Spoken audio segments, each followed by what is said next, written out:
And welcome back to the Saturday Club podcast. I'm your host, Brandon Smith, alongside my boy Jerry Drummond. Jerry, how are you on this fine Sunday night?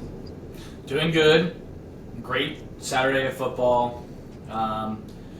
Obviously, huge news today. Trent Dilfer of UAB was fired. Oh, Massive. my God. I mean, this is the talk of the season. There's so many things to unravel with this. Who are they going to be looking I mean, at? that's the best job in the American right now. Yeah, I mean, what is that hot board going to look like, man? You have a team that's in a talent-rich state like that. You could take over that conference. They won't because my Bulls are there. Plus 800? Plus 800. Still alive? Still alive. Never a doubt. Never. But yeah, no other big news, really. No, and I really can't think of anything. No, I mean, nothing that comes to mind. Wait, didn't somebody else get fired? Yeah, the Oregon State head coach. Oh, that's right. Bray's out. Or is it Brennan? Or no? Trent Bray, I believe. Yeah, I think it's right. I don't watch Oregon State, Washington. I watched Washington State yesterday, but Kept it close.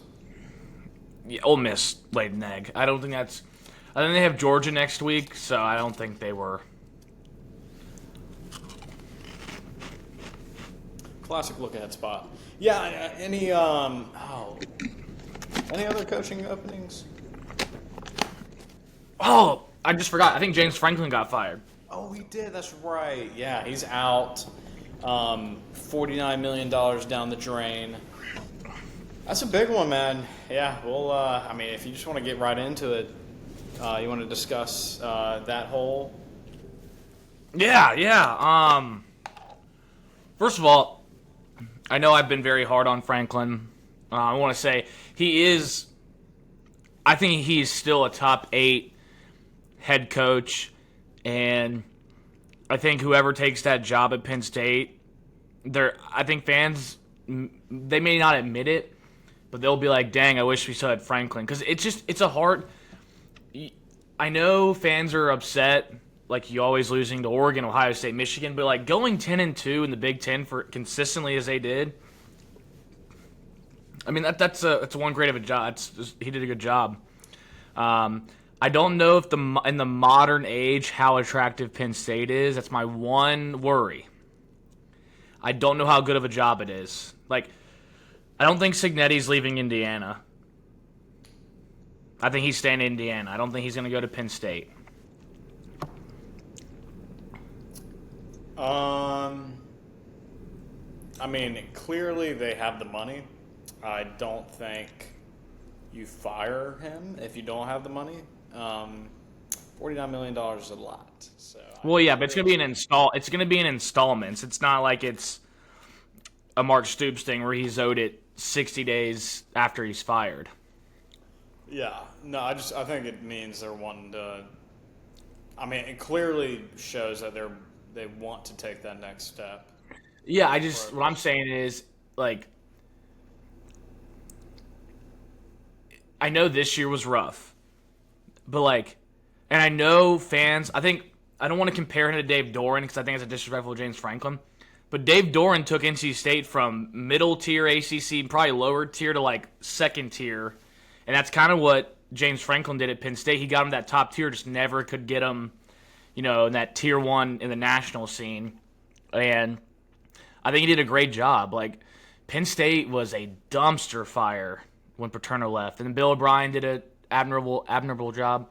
And then Franklin, I thought, got them to the next step. So it's like they're gradually taking those next steps. I think whoever takes it's going to be a harder job than a lot of people think. Yeah, that's fair. I mean, I think from a resource standpoint, it's a pretty damn good job. I mean, Yeah. you don't really I would say like you're set up pretty well. Like even with all the flaws that Franklin had, that's still a program that's in pretty good shape. I know you're going to have some decommitments, and you're going to have to, there's going to be some stuff. It's going to get worse before it gets better. It's going to get a little bit worse, but I think you got everything that you need to be a contender. I mean, you got the resources, the money, the back. It's all there. It's all there. You just they need to find the right person that'll take them to that next step. I don't know who that is. Matt Rule. Penn State alum. Dude, I know. I don't like Matt Rule. I don't think he's all that. But he's consistently builds winners. I'd go him, Matt Campbell, Eli Drinkowitz. I think you got to get a guy. I know they had Koldenicki, but you got to get an offensive-minded head coach. And he's like, I think Drinkowitz would be perfect at Penn State. Yeah, no, he's shown that he can recruit at Mizzou. He's been able to land some big-time guys. And he's used the portal pretty well, too. I would not hate that pick. I think Matt Rule just doesn't excite me. I don't know. If this was Matt Rule at Baylor, like if he was, you know what I mean? Like if this was going on when he was still at his height at Baylor, I'd be like, okay, yeah, that makes more sense. But I don't know. Yeah. Seems like he's lost his touch a little bit. I don't want to. First of all, this is going to be an amazing day for content. Cover 3 came out. It was great. Andy and Ari came out. This guy I found on the internet, you put me on. I'm going to listen to him, Landon Tagball. And then Connor Griffin's from Barstool. I'm not a big Barstool guy, but this guy's elite. He's a Penn State guy. Sorry. That was stimming. I just don't know how great. I just think in this modern age, you're going to see some people turn this job down where you're kind of surprised they do. Yeah, I mean, why do you think that is? Well, I think, like, my whole thing with Alabama when Saban left is why would you follow Saban when all he did, if you went 9-3 at Alabama, like you saw with DeBoer, they wanted to fire you. If you go 8-4 at Penn State in your first year and 9-3, like I'm not, maybe they give the first coach, a couple periods of grace, but like you're not going to go in there year 1 and go 10-2. I just think they fired a guy for going consistently 10-2. Yeah. And I get it. He didn't win the big games. I get it. But, like, maybe he just wasn't liked. Like, I never really felt like the Penn State fans liked Franklin. I don't think he even liked. He was always fighting with fans. I mean, you signed up for this. Like, you're going to get booed. Dabo Swinney got booed at Clemson. He owns Clemson. He owns that entire town. He got booed. You're going to get booed. Yeah, you can clearly tell the demand for success is a lot if you're getting fired after going 10-2 consistently. I also think I kind of talked about this when we last met, or was it 2 pods ago, but just the fact that they've kind of missed on quarterback under his tenure. I definitely, you want to bring in somebody that's known for developing that position and usually having good talent at the quarterback spot. And Drinkowitz, I think, is somebody that can be that person to identify the talent and get them somebody who will take them over the hump. Yeah, I think also, like, I don't think they miss on Aller. I think Aller it's too late now. He's out for the year. He's done. They just never set him up for success. He's not a mobile guy. And he's a pro-style guy. And I know Koldenicki's a great play caller, but it's always like, how can Koldenicki, to me, it's like, how can I fit Aller in my system rather than fitting the system to Aller? So I think the next guy, even if Franklin was still there, I think they would be better off with that Aller. But we'll see. I mean, I guess Franklin's gone, but yeah. I mean,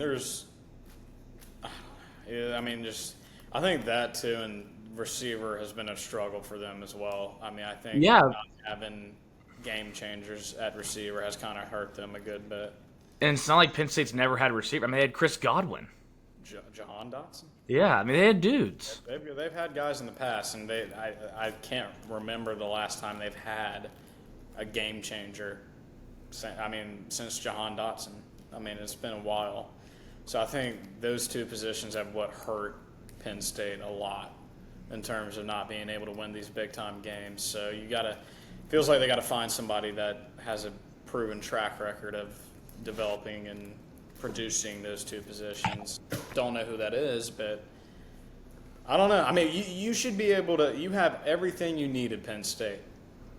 There's no excuse to not be in these big time games, playing for playoff spots and for potential national championships. It's just you got everything you need. You just have to go out there and do it. So I know a lot of Penn State people are happy. I've seen a lot of happy people on Twitter. Yeah, I get it, but at the same time, are you going to be able to find somebody that's better? You know what I mean? Like, I don't know how many people are going to be intrigued to go to a place that just fired their coach for consistently going 10-2. A lot of pressure. Yeah, Pressure makes diamonds, but it's a lot. I mean, who is your first call if you're Pat Kraft? Matt Rule. Second call. Well, Pat Kraft was the AD at Temple with Matt Rule. Good connection there. You've done your research. I like that. I just think I think Drinkowitz would be really like a really good hire. I wouldn't say it's splashy, but I mean look what he was doing at Mizzou. Yeah, I think Penn State's a better job than Mizzou. I think Matt Campbell would be good at Penn State. Yeah. I just question his ability to recruit. Not that he's a bad recruiter. It's just a different ball game recruiting at Penn State. I like him, culture-wise, but I don't know if he has the chops recruiting-wise. And I don't think you go get a coordinator. You don't get a hotshot coordinator. No, you got to get a proven guy. I mean, I think Drink would be. I would like that a lot. I think Drink would be really good. Yeah, I think most of these American coaches are just like John Summerall. I think he's more of an SEC guy. I don't think he'd go to Penn State. If you're Penn State, you need a guy to go in there and win now. Yeah, somebody that can clean up in the portal and recruit. I mean, Drink might be the perfect fit, but I get the whole Matt Rule, Penn State alum. Yeah. Knows that part of the world, yada, yada. I mean, he could work. I mean, from what I've seen in Nebraska hasn't been really. Yeah, but he had a harder starting place than he would now. Yeah, that's true. Like, he had to kind of rebuild that whole, like, their mindset was messed up from the Scott Frost. Like, I mean, there'll be some damages from the Franklin area. This roster was already going to look completely different next year. Now it's going to look even more different. Raiola has another year. Like a little. He's I think he's Nebraska through and through. I think his dad played there. Isn't his uncle a coach there or something?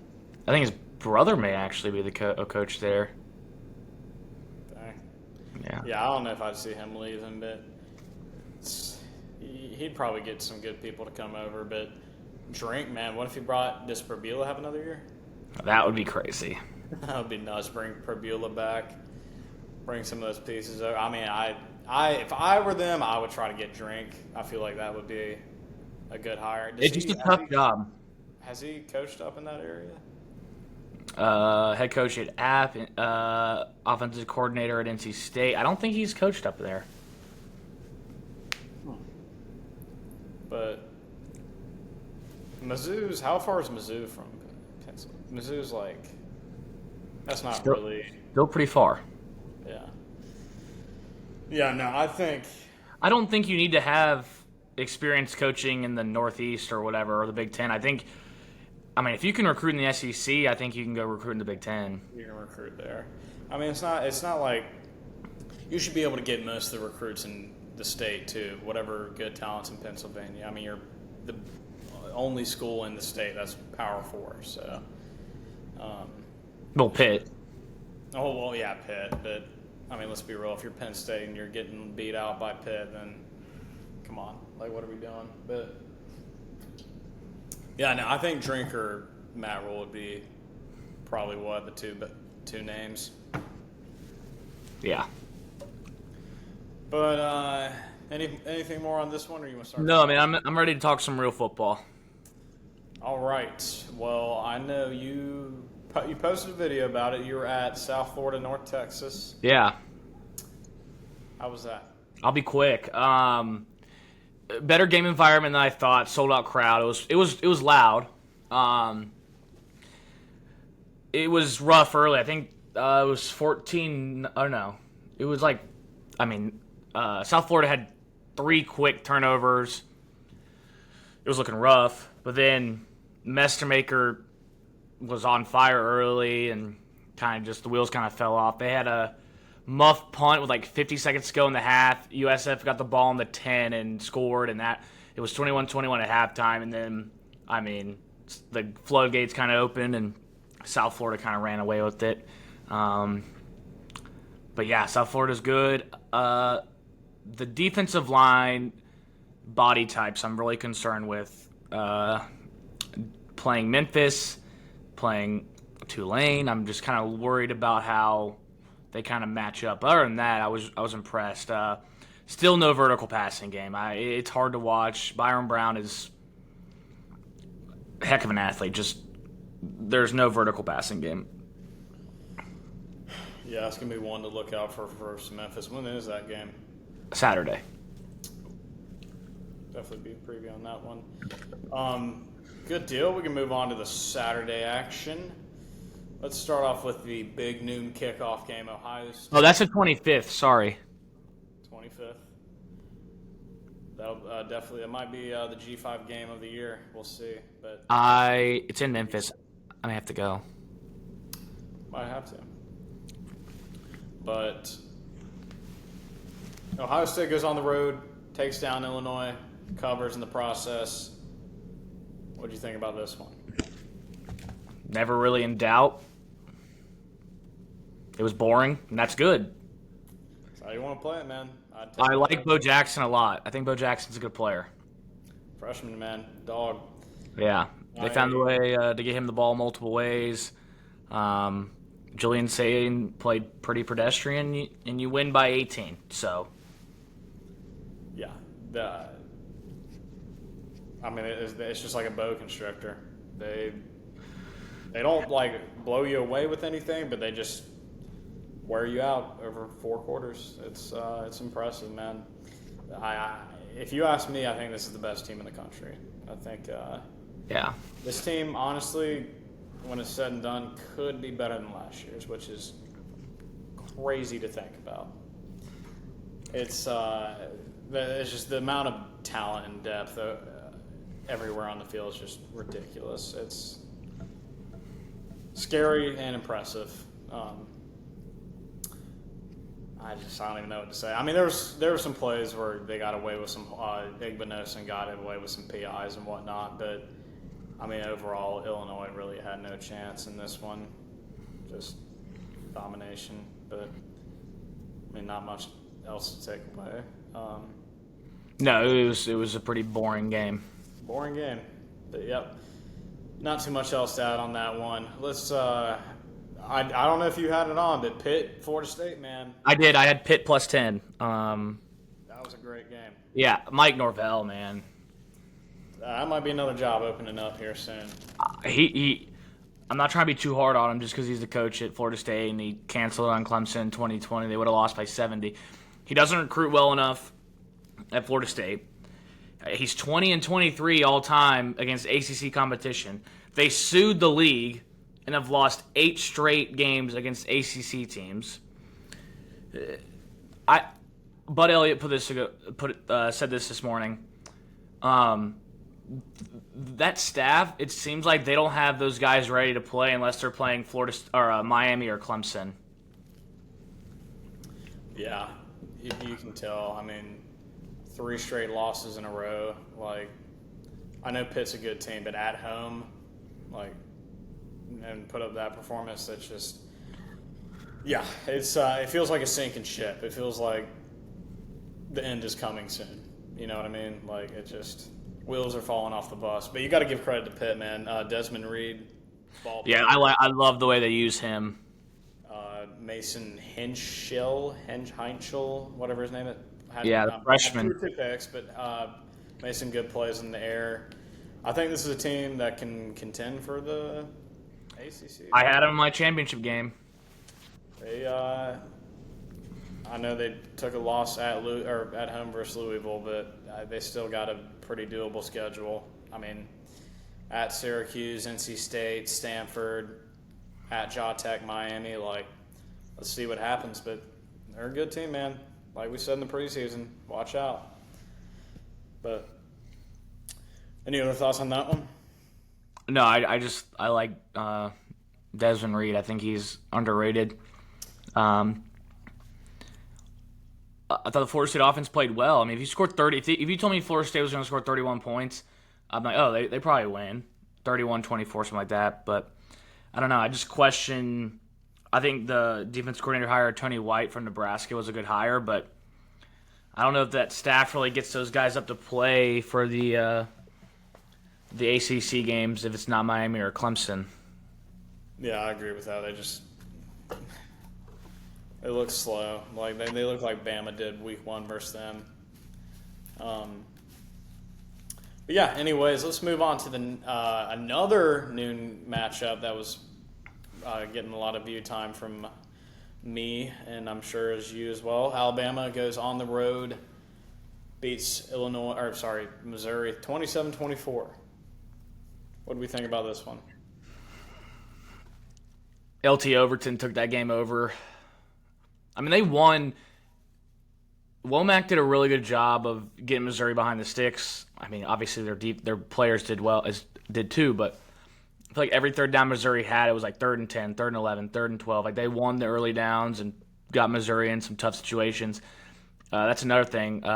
Probula, like, there's no vertical pass game. The pick, the last drive, he had, what's the kid's name? Johnston wide open. Oh, yeah. And he tried to force it to Olga Balde? Yeah. Kid that was making plays. But I mean, Hardy was kept in check outside of a couple runs, and but on a down-to-down basis, Alabama kind of controlled that. And Ty Simpson, I mean, yeah, ball player. Yeah, and I mean, I hope Miller's okay. 20 for 85. I'm a little mad at Ty Simpson if he doesn't fall on the goal line, the overhits, but whatever. The throw he had, I think it was Isaiah Horton. Yeah, that's just he could be the first overall pick. Yeah, him or Mendoza, man, they're good quarterbacks. The amount of growth he's had from week 1 to now is it's incredible. You can tell Kalen developmental game. DeBoer and Grubbs know what they're doing. Yeah, it's evident. But yeah, this is a great back and forth game. I thought Mizzou hung in there well, even though they had 2 picks. Alabama won the turnover battle. It was, I mean, yeah, they almost gave it up in the end. It was a good matchup, pretty even teams. Nice win for Alabama on the road. And let's see, Alabama's got next. Tennessee. Tennessee. Big 3rd one. Saturday of October. Yep, that's gonna be a good one. But yeah, great game. Noon slate was elite. Let's nothing else to add on that one. No, I think we're good. All right, let's go over to the 3:30 slate. Red River. Yeah. Rough one for the Sooners. Mateer ended up playing. Tough He looked night. off. The pick to end the half, I don't know why Venables even let Arbuckle call that. Why you're in field goal range, you're controlling the entire game. I get trying to be aggressive there, but what? What are you doing? Your defense is playing out of its mind. I thought that's the Texas defense. Golly. They balled out. Yeah, and they finally got the run game. Wisner 22 for 94. Manning, pedestrian stat line, but you're seeing the steps. The No throw to picks. Livingston was elite. Yeah, no picks. I made the plays necessary. I only had 166 yards, but it was 21 for 27. Didn't turn the ball over. Like, Pocket presence looks better. looks, And it it's just shows you, like, they also made guys miss. Like, finally, Wisner was able to get an open space. Um, and it was cool watching that cat and mouse game between Venables and Sark in the first half. Second half just kind of unraveled. But Mateer just didn't play well. And I don't want to say he was. I don't want to blame it on the injury. I think Texas defense just kind of confused him a little bit. absolutely. Yeah, I mean, 3 INTs. They're 5 sacks by Texas. Like, they got after him, man. They did a good job. I don't know what the game plan was exactly, but they executed it well, man. Texas needed that was a must-win game. Yeah, that was do or die. That was do or die. Their back was against the wall, and they did it. I mean, you got to shout out to Texas, man. They got the talent's there. They got to put it together, and they somewhat did, and they got the win. Again, that secondary out of their mind played well. Who had the pick six, or Muhammad? might have been Muhammad, but yeah, all Yeah, of them. two. Grayson Littleton, I think it was. Clemson decommit. Thanks for bringing that up. Um, he balled out. I mean, and under. What was the over under? That was 43.5. It did hit. it did hit.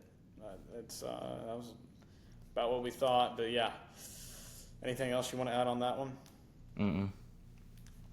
All right, next up, we will talk about Indiana going on the road, getting the win in Eugene, 30-20.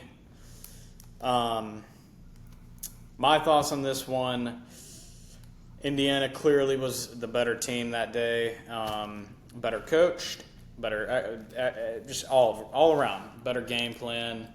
I think you saw freshman Dante Moore. I mean, he just wasn't seeing pressure. Indiana did a great job of the simulated pressure looks that they gave him. He was confused all game. Didn't know what was happening. Offensive line didn't do a great job of picking up stunts and whatnot. Couldn't get Jere Hill going, which has been a big part of the running game, was getting him the ball. Had 3 carries for like -3 yards, I believe. It was one thing after the other, man. Couldn't sustain drives. Probably one of the worst offensive outputs I've ever seen, at least under Stein. One of the worst I've seen under Lanning. Outside of that Georgia game, year 1, that was probably the most pathetic offensive game I've seen. Defensively, secondary played great. Brandon Finney had that pick in the 4th to tie it up with like 10 minutes left. I thought they played great. Defensive line played well. I think what's limiting this defense is linebacker play. I think Betcher, love Betcher. He's a great story. He's a little bit limited athletically. He is a walk-on who was a safety, converted him to linebacker, so I think there's some limitations there. Other linebackers, Devin Jackson, he's coming off an injury. Don't want to make excuses, but he has not been playing good football, nor has Jerry Mixon. So I think that's a position and it showed up against Indiana. Indiana was able to, if they were getting past the defensive line, it was 5, 6, 7 yards a carry. So that's something that is going to have to improve throughout the season. Got to give credit to Mendoza, man. He balled out. Him and Surratt, I mean, they were about almost impossible to stop. Those out routes, just free access, and especially that touchdown in the 4th quarter. Like, it was just perfect ball placement. It's hard to defend that stuff. I came away thoroughly impressed. Like, this is an Indiana team that they can contend. It's a great football team. Yeah, I was really shocked with how well Indiana's defense played. Like, I like how you said the simulated pressures. That's what I was going to say. It was just they were mixing it up. I mean, I think Oregon's offensive line only gave up 1 sack all year, and then it was 6, I think. Yeah, it was just pressure from everywhere. it just didn't seem like the offense could get any rhythm. I think I'm trying to think. The only big play I kind of remember is Malik Benson's touchdown, and other than that, they kind of held him in check. But I mean, Oregon still has everything to play for. I still think this is one of the best teams in the country, but I mean, I think the story should be more about Indiana. I mean, Mendoza's elite, and they do a good job with mixing him in the run game a little bit too. But yeah, I mean, I think I don't know. I didn't the tempo I saw from Oregon. I feel like I don't know. I would have tried to play that game a little differently if I was Willie Stein, but obviously I was on the couch. He was in the booth or on the sideline. But I just thought, like, I felt like they stuck to the run a little too long. But then again, every time you drop back to pass, I mean, it was kind of. Dante was seeing ghosts. Yeah, I just don't think you could ever get really more in a rhythm. Yeah, I don't. I guess it was just. I mean, like we said, the simulated pressures. He just, for whatever reason, wasn't seeing it. Like, he had tons of guys wide open consistently, and just wasn't getting them the ball. I mean, it was just a terrible. He had a bad game. Let's just call it what it is. He had a bad game. I think Penn State thought they could get pressure with 4. Indiana probably saw that. And I was like, we're not going to be able to get pressure with 4. We got to start, sending linebackers wrapping around, corner blitz. I mean, I don't think you're going to be able to generate pressure. I don't think this is on the offensive line. I think Moore should have some of the blame at least for. You got to get guys out of that. If you feel like simulated pressure coming, let's get a back to stay or something. I don't know the offense, but I think I wouldn't. I'm not like down on Oregon. I know it's a tough game. I still think Oregon's a top 4 or 5 team. Yeah, no, I think it was. I've seen all the games, so like nobody has thrown those looks at him all year. I mean, like you said, Penn State was trying to get him a 4 or 5. So I think having not seen that, and Indiana's got good players, man. Like they'll have some guys that get drafted, especially number 4 linebacker. I forget what his name was. He's a dude. He's one of the better linebackers in the country. But yeah, man, they were exotic with their pressures. I mean, it was kind of like out of the Lanning Kirby Page book. They dialed it up. He didn't know it was coming. So I think, like you said, it more so. I think we have seen now that this version of Indiana, can contend with the big boys. Now, granted, Oregon had a terrible game, but like Indiana looked legit. Like that offense looked like it can keep up with anybody. So I'm super impressed, man. They're a good football team. But got anything else on this one? No, we can move on so you don't have to go through the pain anymore. I appreciate that. Let's see. Florida A&M. Watch this one. This is during the Clemson game, so I didn't get many eyes on it. First quarter was crazy, though. What happened? I only watched like the second half. Oh, it was like 14-14. It was Florida goes down and scores, and then Reed hit Craver for like a 67-yard catch, and then they scored, and then the Clemson game was on. So yeah, it seemed to me like when I watched the second half, A&M just kind of went ball control, ran the football, gave Reuben Owens and company some touches, and kind of bled out the clock, and were able to get it up to 2 possessions, which kind of ended it. But I ended up running into to Anders today at the Panthers game and chatted with him a little bit, and he was just saying, I was like, hey, y'all kept it close, and he was like, yeah, man, that's the story old as time with Billy. So I saw the stat that they are 0-14 against ranked teams on the road under Billy Napier. So what his sentiment is is warranted. Like, is this another one? Is this another team that's going to make a coaching change here? Like, I mean, yeah, you gotta think. It's not if, it's when. I think it has been moved to that one category. Like, I don't know, man, it's tough. But hey, A&M, 6-0. This is a legit team, man. I thought Yeah, they would be good going into this year, but they've surpassed my expectations. for sure. Yeah, A&M, they're salty on defense. They got dudes at receiver. Um, the game plan, if you're going to beat A&M, I would just make Reed beat you. I know he kind of did against Notre Dame, but it was like 18 of 37. It wasn't like it was something. I think he's a good player, deep ball wise, but I would just keep everything in front, make him execute. But yeah, they're a really solid team, like their running back group. So I don't think we're talking about enough about A&M, but they'll have their moment. 100%. Did you get to watch any of the USC Michigan? Yeah, I had it on my laptop. Michigan got boat raced. They did. Yeah, I was a little surprised. I thought the physicality would travel. I was wrong on that one. Bryce Underwood, kind of, 207, 2 tutties, 1 INT. Like, I don't know, man. They just couldn't really stop that USC offense. Mekhi Lemon, man. Dog. Dog. USC was trying to let him back in the game. Mayava threw a terrible pick in the red zone. But every time I looked, it was USC gash run, Mekhi Lemon. I mean, it was just explosive. Like, I don't know. I don't know. I don't really buy. I think Michigan's a good team, but it's something about Sherrone Moore. I don't know. I thought they were just better coached. I mean, obviously they're gonna be better coached. Harbaugh, but just all around, I thought they were a better coached team. Yeah, it seems like they don't have that same physical presence like they did under Harbaugh. I mean, they got outgained in every category.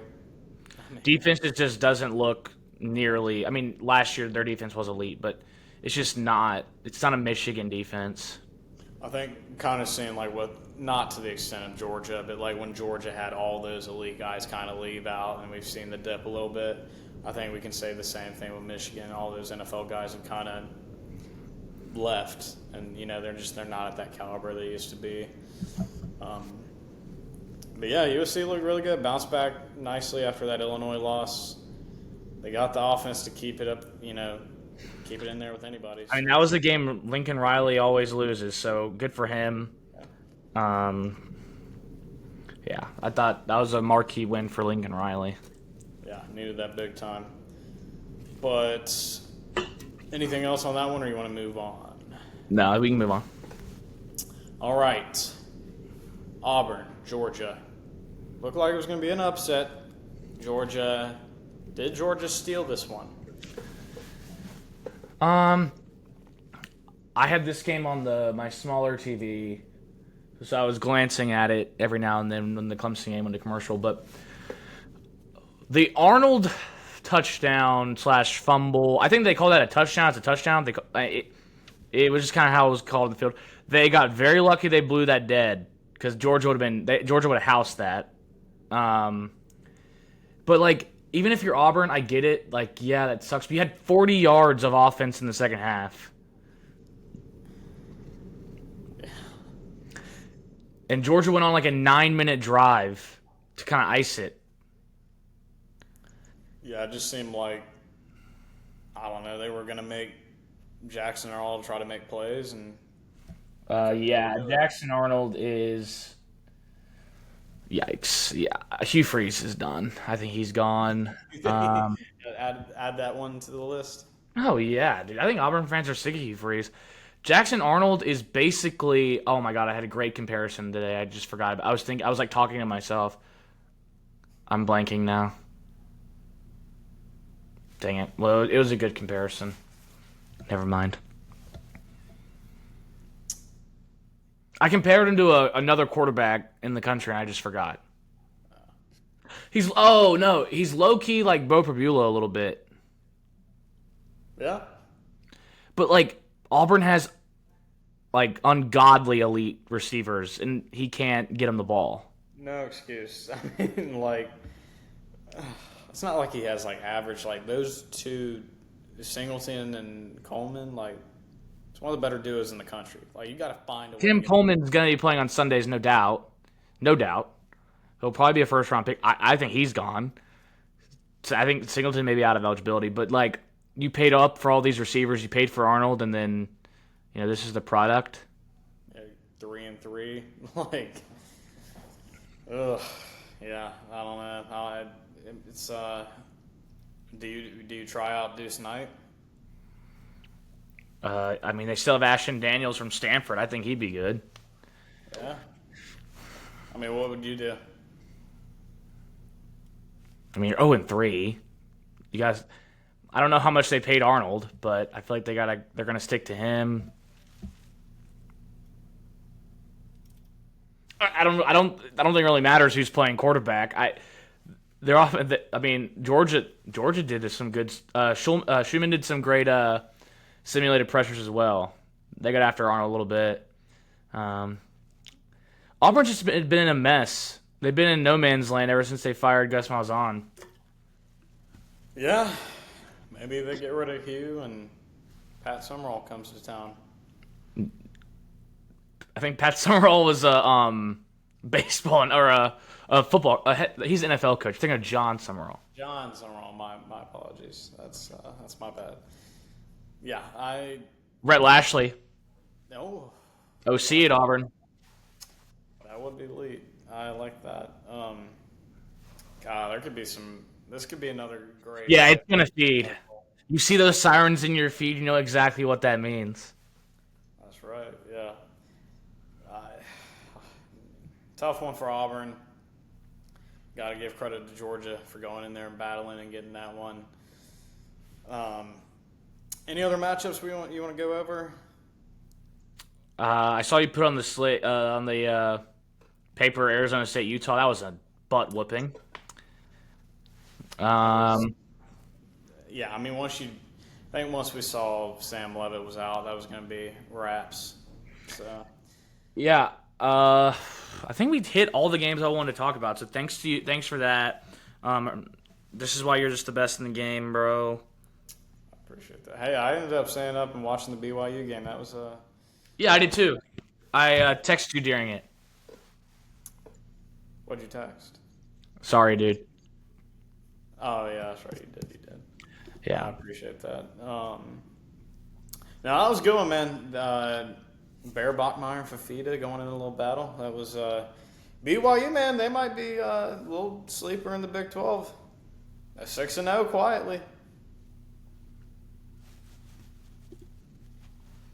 I had to cash out my Iowa State future. I cashed that out yesterday morning, right before they played. I cashed it out.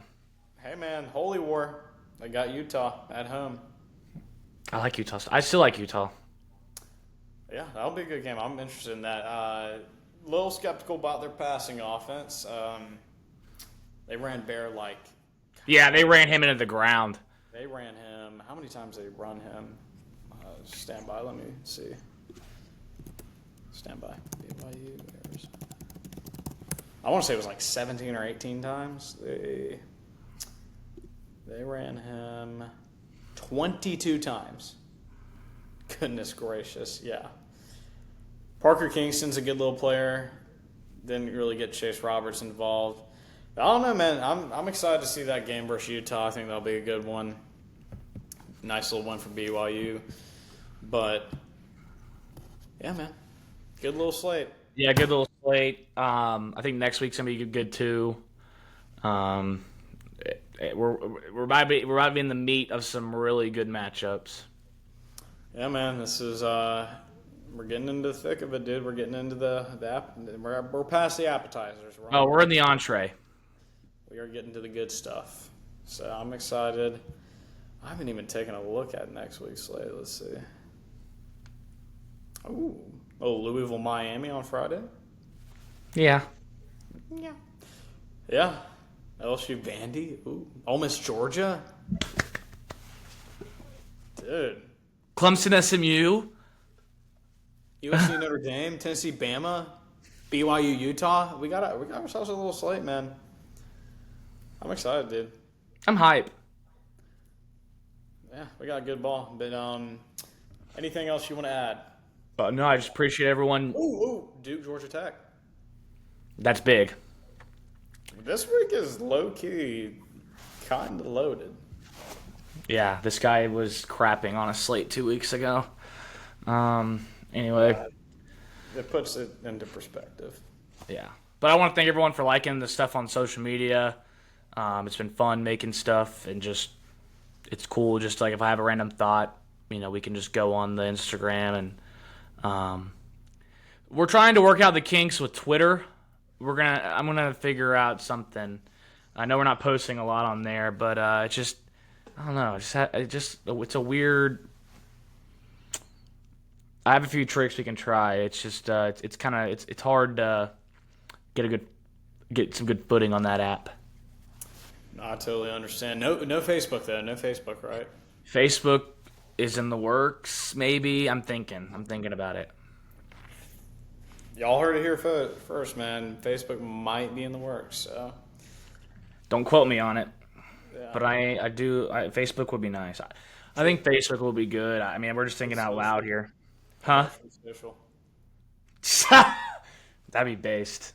But yeah, no, go follow us on TikTok, Instagram, YouTube. We have YouTube. Yep. YouTube. Subscribe to the YouTube. Follow us on Spotify. Do we post on Spotify? Mm-hmm. We do. Follow us on Spotify. Leave a review. If it's a bad one, whatever, just leave a review. Hey, it's still numbers. Still watch. Yeah, appreciate y'all for listening. Jere, as always, pleasure, and hope that you have a great night in Texas. Thank you. You too, brother. It's up in Charlotte. Thank you, brother.